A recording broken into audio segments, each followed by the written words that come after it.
The gentleman from Indiana, Mr. Banks. Thank you, Mr. Chairman. Thank you, Secretary DeVos, for being here today. I want to start first with a conversation that you and I had before this committee a year ago related to education savings accounts for military families. I think both of us agreed at that time that our military families deserve the best education options possible, yet far too often we hear complaints from military families about the lack of options when they move from installation to installation.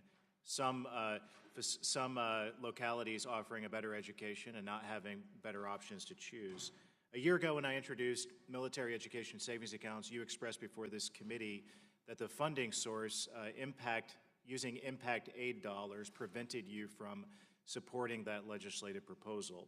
I took that opposition to heart, and at the time you vowed that you and your team would work with us to try to find better options. So we reintroduced our legislation this year, and in this year's version, there are zero cuts to impact aid. In fact, impact aid is not mentioned at all in our legislation. I wondered if you maybe could testify for a moment to the virtues of giving our military families better education options and whether you might be able to support this renewed effort without cutting impact aid dollars. Well, Congressman, we share the same goals of helping our military families have more choice and more latitude as they do move around so frequently. And we know that there's a huge percentage that actually leave active duty because of this issue. So we have to find a way to give more families more choices. We have been working with the Department of Defense to see about a pilot program that they might be able to establish to test this out.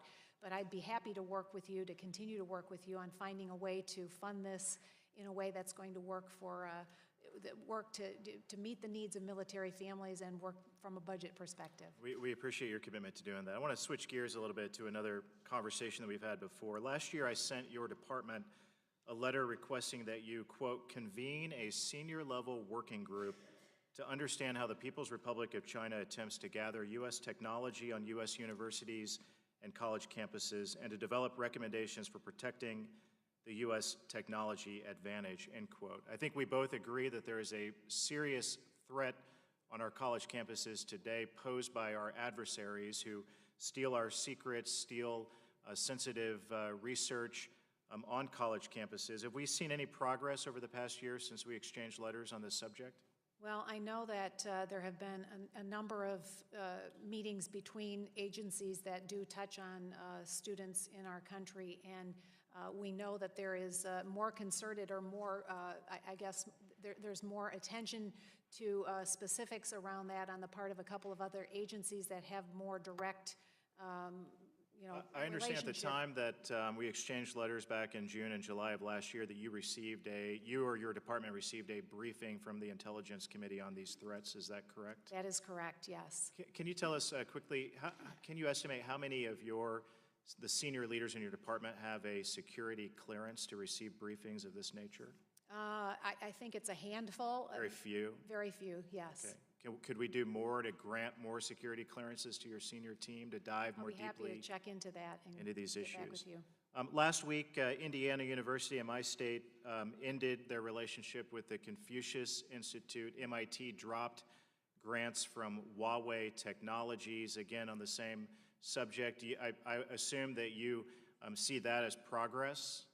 Well, I know that that's been, that the Confucius Institutes in particular have been an issue raised as an area of concern, yes. So due to the briefings that you've received, the information that you've seen on this subject, you agree that the Confucius Institutes, the Huawei grants to college campuses that also do sensitive research poses a threat? I think that that issue has been raised in both in our agency as well as other agencies, and there has been much more increased attention paid to these issues and schools that are taking this threat more seriously. Has the Department of Education informed or educated college campuses about those threats? We have raised the question.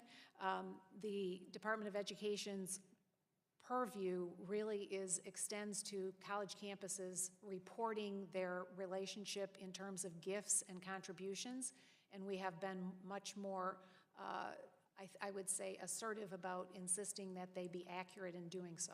Last week, Acting Secretary Shanahan testified before the House Armed Services Committee. I asked him if he had ever engaged you on this subject. He said no. It's my belief that a intra-agency task force between Department of Education and the Armed Services Committee and others would be valuable, if not voluntary on your part, something that Congress should require to happen in some form. So with that, I yield back.